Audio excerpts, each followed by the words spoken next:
Good afternoon, ladies and gentlemen. It is a beautiful Thursday, January 27th, 2022, here on the Alexander Capiello Show. It's been a while since I've been on. There's a little issue with Mr. Corona Omicron virus. Unfortunately, it was a rough few weeks. Still not 100%, but I'm here, I'm alive, and I'm able to do this. And that's what counts. So there's a lot that's happened in the last few weeks, and we're going to do a little synopsis of everything. The Eagles played horrendously against the Tampa Bay Buccaneers, lost 31-13. There's a lot of things that we're going to be talking about with the Eagles this offseason on what they should do. Should they get a quarterback to replace Hurts, even though ownership had a press conference? Howie Roseman, Nick Sirianni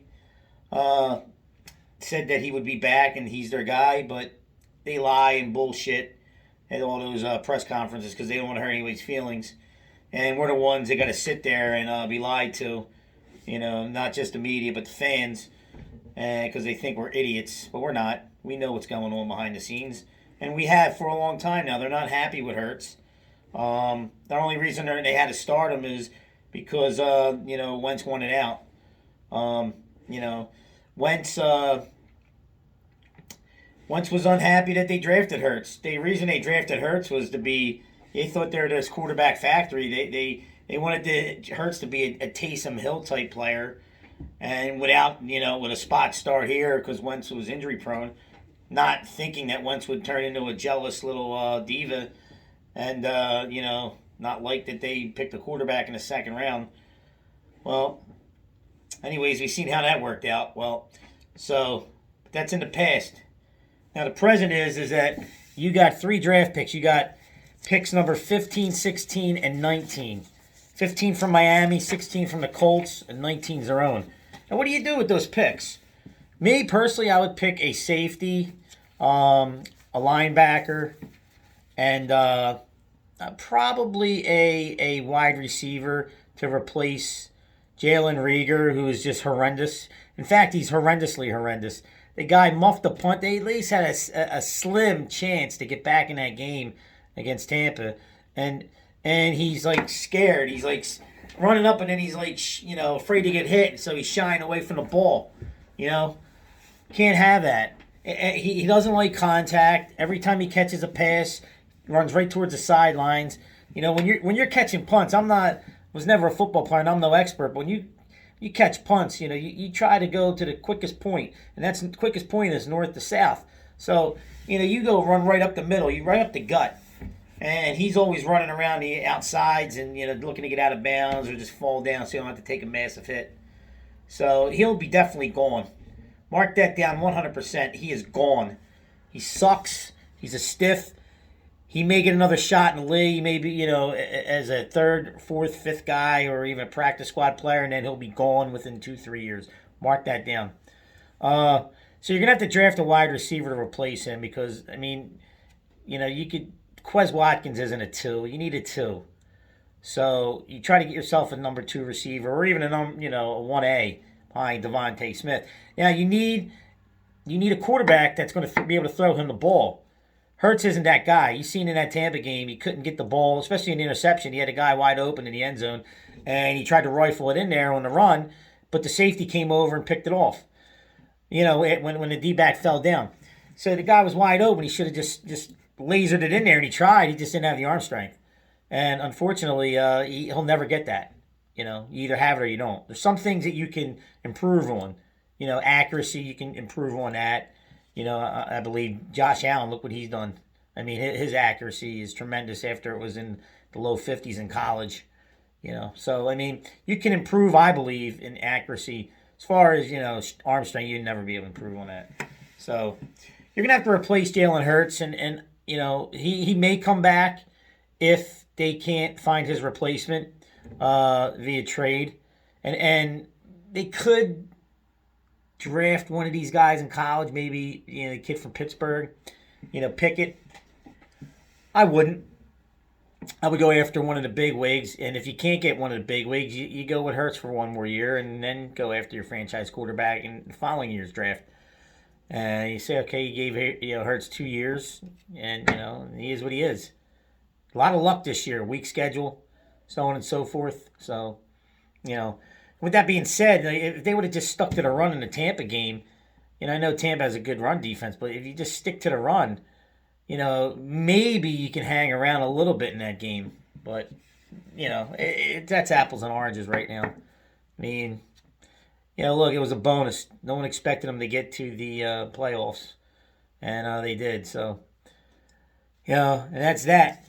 So who would you like to get for quarterback? Now, you got Russell Wilson, who's going to be out there. Looks like he's going to be going. Aaron Rodgers, his name's out there.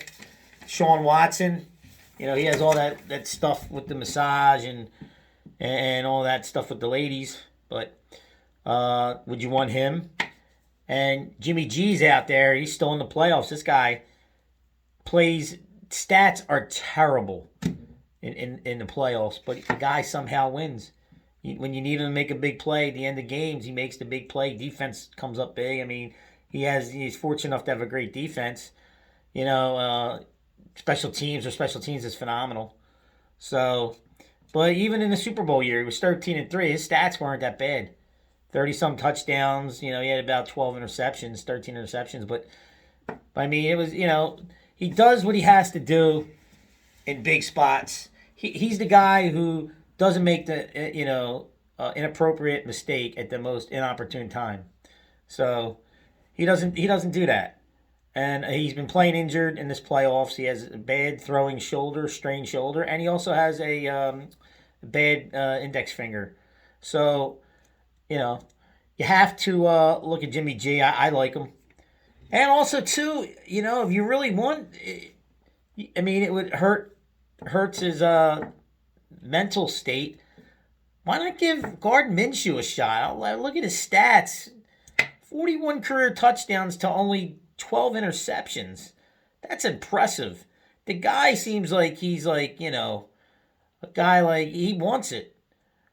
You see him when he had a average first year in Jacksonville when he played. He was 6-6, 1-7 the second year, and I've spoke about him on my prior shows. And I said, stick with Hurts, but after seeing Hurts in the playoffs, I mean, they're looking for another quarterback. So if you can't get those guys that I mentioned, which you're probably not going to get them, but you never know. But maybe you throw Minshew in there, see what he can do.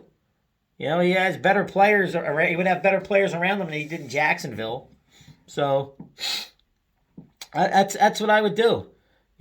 I would probably do that if you can't get a Russell Wilson. Aaron Rodgers, it looks like, is going to Denver because they just hired Nathaniel Hackett. Excuse me. The defensive coordinator or the offensive coordinator. They picked him up from I believe it was the Indianapolis Colts. So, or no, actually, the Indianapolis Colts defensive coordinator was hired by the Bears today. So, but they picked up Nathaniel Hackett, who was the offensive coordinator of Green Bay. So, they picked him up, I believe, in order to, lure Rodgers to Denver, because that's the rumors that have been going out, around for the last couple months. There, Pittsburgh, we're back at Green Bay. He's not going back to Green Bay, I don't think. I think Denver's the spot. Maybe the Eagles can throw a ton of money for 2 years at him, guaranteed, and see if they can lure him here. But I think he wants to stay out there, out west. So hopefully it all pans out for us to get that quarterback that we need, and maybe we have to wait an extra year. So if we do, we do. Then do you go with Hurts or do you go with Minshew or, that would be up to you. And you can leave that in the comments below. Let me know what you guys think. Feel free. We're going to talk about the Sixers now. And we'll go flip back to the NFL playoffs in a little bit later. The Sixers Sixers doing well. Joel Embiid is just carrying this team. Right now, they're 28-19, sixth in the conference. Just imagine if you had Ben Simmons on this team. I mean, look, you know you're going to get in the playoffs, but at least a guy, the team would be probably first or second overall in the conference. What a piece of shit he is. You good. You sit at home and you sit by your pool. I hope you sit there and rot. And I'll tell you what, I hope, eventually when you do get traded, I hope you get traded to a shit team. We can get their best players for you, and then you can go sit there and average 25 a game with 12, 13 assists and 10 rebounds for a shitty team like Detroit or Sacramento. But anyway, that would be a perfect world. But who are you going to get back for with those teams? From those teams, here's what I'm hearing. I'm hearing that there's a possible deal in the works in the offseason. James Harden isn't going to re-sign with Brooklyn. Daryl Morey's in love with him. I personally wouldn't want him. He's 32? Be 33. So you're only going to get another year. And plus he's injury prone now. Last year he got fat when he came back with Houston. And then eventually when he got moved over there, he got hurt. So he's got nagging injuries now. And he's 32 years old. So that's what usually happens. Your prime is from 27 to 32. And boom, right at 32, starting to go downhill. I don't want him, but if you can, without mortgaging the future, you can get him for Ben Simmons. And I would do it. Even though I don't want him. You could get maybe 2 decent years out of James Harden. And him and Joel Embiid, see what they can do. I mean, you got to get somebody for Ben Simmons. So, I don't know. Just what a complete disaster Ben Simmons is. What a scumbag. What a piece of trash. It's like he's not even interested in improving his talent. Not even interested. He's interested in banging those women, banging his girl. He's actually engaged now from what I hear, but I'm sure, NBA players, once he's back on the road in the NBA, he'll be banging girls in different cities every other night. He'll probably go and sneak in on Kendall again. That's what usually happens. So anyway, it is what it is. Here's a guy who could be like top 2, 3 best players in the league. He just doesn't want to work on his jump shot, doesn't want to work on his game. It's just a complete and utter joke. But it is what it is, like I said. So if we get James Harden, hopefully we won't have to mortgage the future if we trade for James Harden, but we probably will. We'll probably have to give up 2 first-rounders, Thibault, and some expiring contracts. And I don't really want to do that.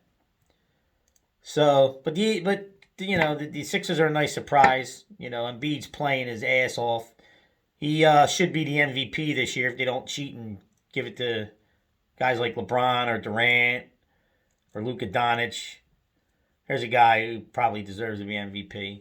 He's got nothing but garbage on that team, and they're 6 games over 500 and 3rd or 4th in the Western Conference. Mark Cuban, what a scum piece of shit he is. Jesus Christ. Mark Cuban used to complain to the referees for so many years. So many years he complained and bitch and moan and cry. And he cried himself to an NBA championship. And then since he's won a title, you don't hear boo from him now. Used to get fined all the time. And Dirk Nowitzki is not even half the player that Luka Doncic is going to be. Luka Doncic was the greatest European player. He won championships and MVPs in men's leagues when he was 16, 17 years old. Here's a guy who's just going to be rotting down in Dallas with absolute garbage, with the exception of Jalen Brunson. I mean, Philly guy. It's a shame. I don't think the NBA wants a white European to be the face of their league. So, and I believe that Cuban, as much as he, enjoys owning an NBA team, and you see him, happy when they do win, I think they shut him up for good once they gave them their title against LeBron in Miami in 2011. Because he didn't even go to bat for Luka. Luka will go drive to the basket and get hammered, and they don't call it. I mean, here's a guy who can get to the basket anytime he wants, and he's not even averaging 10 foul shots a game. You know, come on. It's ridiculous. I mean, it's just, it's ridiculous. The NBA is the biggest joke as far as games fixed, shit like that. That and the NBA, or the NFL. We'll have a whole show about the National Football League and the NBA coming up soon about the rigging of games. And Dwight Smith, former linebacker for the Tampa Bay Buccaneers, did a show about it where the league is fixed because they want the big names, they want the big teams, they want the big markets in the Super Bowl. That's what it is. You know, so that being said, let's move on to the Flyers.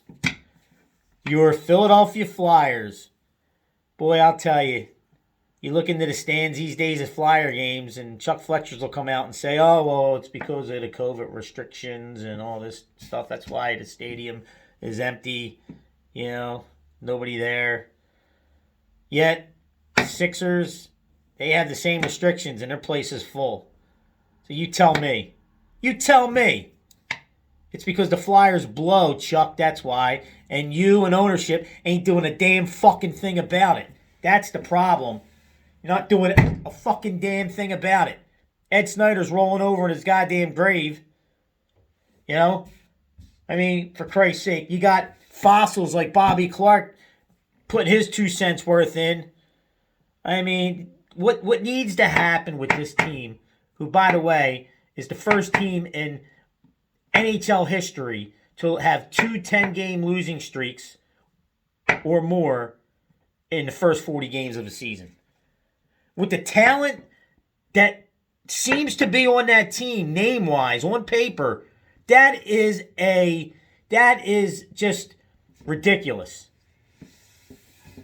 That is unacceptable. Where have you gone? I brought it up earlier in the year in the first 10-game losing streak. Where have you gone, JVR? Then he made a slight resurgence. Now, where have you gone, Travis Konechny?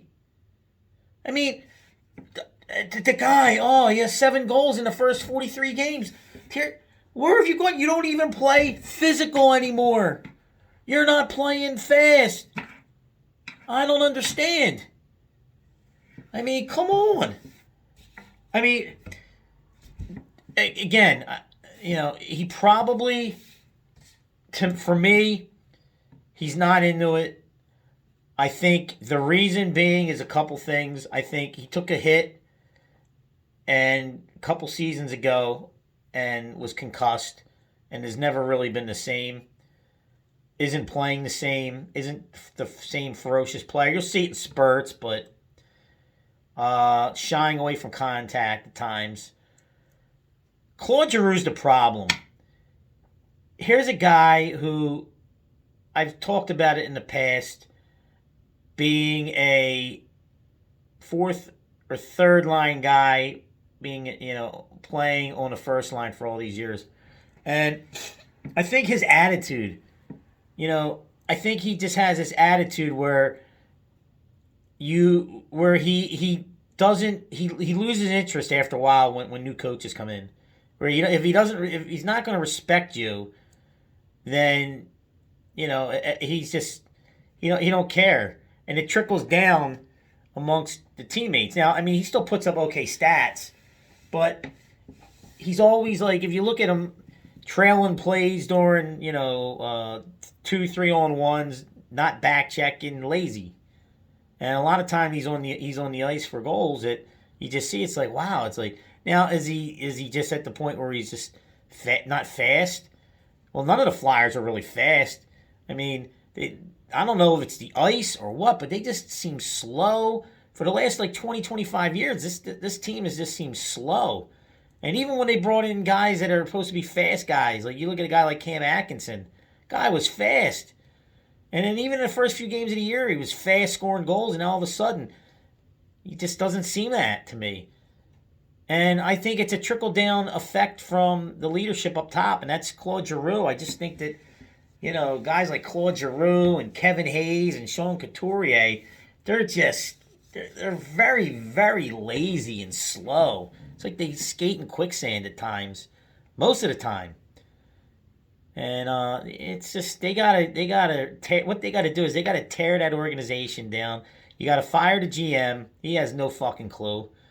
You have to what they have to do is they have to somehow get an owner in there or a group, but one single owner, or maybe a family of two or three from the area that are in their 50s or 60s, that maybe I prefer 40s, somebody like my age, late 40s, that has loved the team for so long and are fans, and they can buy the team and they actually love and care about the team. And then you go and you hire someone that has some, has a track record, and you can't go with a GM like from the organization here in the past. Only the owner has to be from the area. The owner has to love this team like it's their child, like Ed Snyder did, and wouldn't accept losing. Granted, I know they didn't win a Stanley Cup in close to 50 years, but he didn't accept losing. So that's why he tried everything he could to bring in new coaches, new GMs, new players, free agents. I mean, he always paid. Say what you want, he always paid, and they got to 6 Stanley Cup Finals since they won the cups. Just couldn't get through. And again, a lot of it too was the same old Flyer way, clutch and grab, or not clutch and grab, like muck and grind, things of that nature. But you have to find first the owner that loves this team, and then you're gonna have to find an owner who's going to find a GM who, and it's got to be from the outside. What you want is you want a guy like, if you look at baseball, to use this analogy, you want to find a young guy with energy and nonstop energy and work ethic, like a young Theo Epson type, but for hockey. A guy who's going to give you all, and just have smart. I don't prefer analytics, but you need some speed. You have to figure out why this team is always slow, and you have to draft well. It's the number one thing. You have to draft well, and it seems like these kids, they come up, they do well, like Konechny's, Provorov's, Nolan Patrick's, Joel Farabee. They come up, they do pretty well, and then you don't hear from them again. And I don't know, I don't understand why. And it's happened a lot through this team, with this team throughout the years. It's just a jinx or something. Maybe it's the Bernie Parent being alive jinx. They say how, like, the Babe Ruth jinx, New York and Boston. And, you just have different jinxes.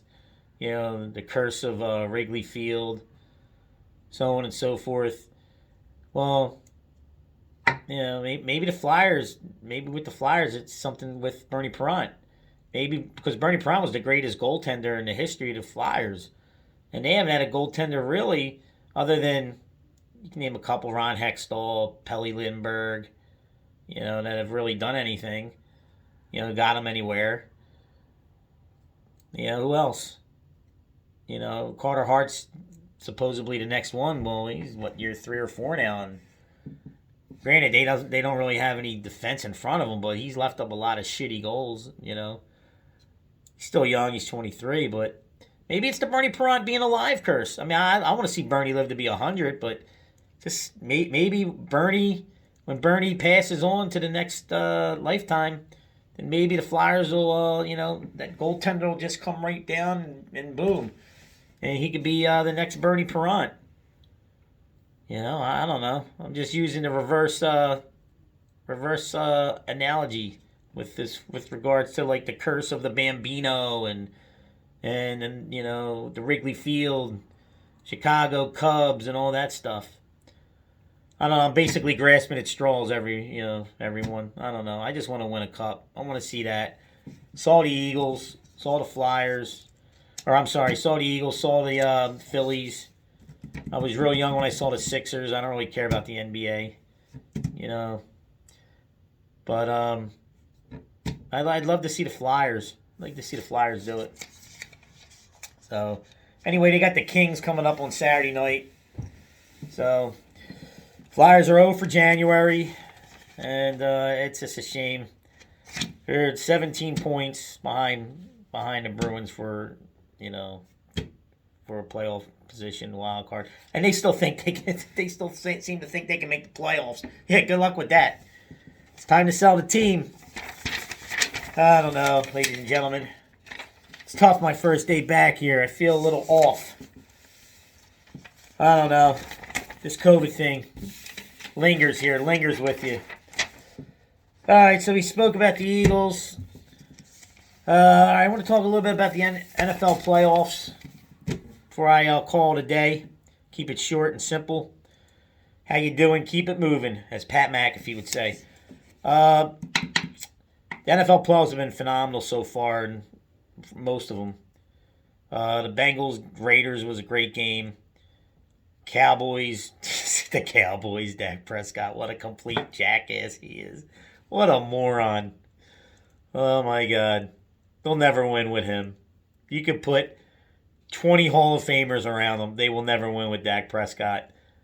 And again, until Jerry Jones is out of there and the Jones family, I don't think Dallas will ever win nothing. So, yeah, you know what? Sean Payton's available now, even though he's taking a year off. He'll be available, and they'll have to give up a pick or whatever. He lives down in Dallas. Go ahead. I think you're overrated anyway, Sean. Go down to Dallas. You're not winning. You were already there anyway with Bill Parcells. You were the offensive coordinator back in 03, 02, 04, and you didn't win a squat. So, good luck with that. You need a quarterback. Maybe Drew Brees will come out of retirement and play a year or two in Dallas. You'll do better with him than you will with the clown. Anyway, the Bengals. Joe Burrow.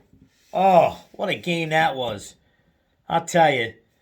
A lot of people love Justin Herbert as the next up-and-coming young quarterback, but man, Joe Burrow's the man. I'll tell you, don't be surprised if they somehow sneak into the Super Bowl. I don't have them winning it, but it wouldn't surprise me. I got the Chiefs blowing them out, actually. 41-24. They're 7.5-point favorite. I just think Cincinnati, I got a friend up in Cincinnati. I would love to see them win it for him. And, and I give him a lot of positive feedback. But now I've been analyzing this game this week, and I really, it will be really hard-pressed for me to see Cincinnati win that game. But again, with Joe Burrow, he's like Joe Montana Jr. to me. Nothing would surprise me. So, I'm rooting for my boy up in Cincinnati, Mike. Much love, brother. I'm hoping. Stay positive. Listen, stay positive, relax, enjoy the game. You're there, and no one expected you to be there at this particular point. So just enjoy it. Stay positive. I think things will be all right for you in the future, if not this year. But after analyzing the game and seeing what Cincinnati's been through and everything, the highs of winning, the last 2 weeks, Kansas City's they just seem to me like. Plus, I forgot, this is a revenge game too for Kansas City, because Cincinnati beat them in a big spot a few weeks back. A very important home game for the division. So, it's a very, very important game at that particular point. So, Kansas City just has more experience. But when you got a guy like Joe Burrow, Joe Montana Jr., anything can happen. But I got Kansas City winning 41-24 after some analyzing this week. I got the Rams, who have lost 6 straight to the Jimmy G San Francisco 49ers, who are on a roll right now. Since they beat the Rams in LA, coming from 17 behind the last week of the season to make the playoffs, they have gone on a roll. They are a wild card team that has to play every game on the road. They won the first 2 on the road. We've seen it numerous times. We've seen it last year with the Bucs. We've seen it with the Giants. Both times they won their Super Bowls. Went on the road as 3 straight games as a wild card team. So it can be done. It can be done. I believe Baltimore did it when they won theirs in 2013. Joe Flacco. So it can be done, and it's been done pretty recently. So if anyone can do it, it's the 49ers. They win that game on the road, then you got 49ers, Chiefs, and a rematch from Super Bowl 2 years ago. Or you have a rematch from the 2 Super Bowls back in the day, 49ers, Bengals. And if you have that, I would probably lean towards Cincinnati. Because it's, I know it's a long, long time ago, but it's hard to beat, the numbers have to even out. Again, I'm not an analytics guy, but, they were 0 for 2 in the 80s against Cincinnati. Was against San Francisco, and they had Joe Montana. Well, roles are reversed now. You got Joe Montana Jr. with, and Joe Burrow with Cincinnati. So, if that were to ever happen, which I don't think the NFL would want that to happen, to be honest. I think they want the Rams and the Chiefs. That's where the ratings are. And again, we'll talk about the National Football League being rigged and fixed coming up future episodes. But if that were to happen, that would be a great Super Bowl, and I think Joe Burrow would win. It would beat San Francisco, but the NFL's not going to let that happen. So Super Bowl 56 is going to be the Rams and the Chiefs, and as of now, I got the Rams winning that in a shootout, but that's the pre-early pick. That will be changed at some point in the next couple weeks. So, and finally, it's like Tom Brady looks like he's leaning towards retirement. Where's Aaron Rodgers going to go? Jimmy G, in 3 playoff wins, he has 0 touchdowns. I mean, that's just phenomenal how he's winning these games. He's making the right play at the right time. And then again, defensively and special teams. But where's he going to go? I wouldn't mind seeing the Eagles pick him up. How about that? How about the Eagles picking up Jimmy G? He's okay. He's injury prone, but I'll take him right now as a stopgap for a year or 2 until you get your franchise quarterback, and go from there. Because Hurts never going to win you nothing. So. And, see what happens. But finally, pitchers and catchers in a few weeks, barring any lockouts. Let's go Phillies. Here we go, ladies and gentlemen. Baseball is around the corner, hopefully. All right, well, thanks for tuning in. It was tough coming back. I don't feel 100%. I feel a little off. So, pardon me. I apologize if I don't sound, sharp or whatnot. But I just wanted to get back in touch, get back doing what I love to do. And eventually I'm going to, start to do like I said I was going to do. Make this into like a big sports room. I'm going to have my guests on. And it's just I had a little hiccup in the middle there with the COVID. And let's hope that, I stay healthy and COVID-free or any kind of flu-free, any kind of variant Omicron. 1, 2, 3, 4, 5, 6 free, whatever new variant's coming out of Denmark or Australia or whatever else is coming on. Who the hell knows? It's ridiculous. It's frustrating. I'm fed up with it. A lot of people are. Whatever. All right, guys. Have a great day.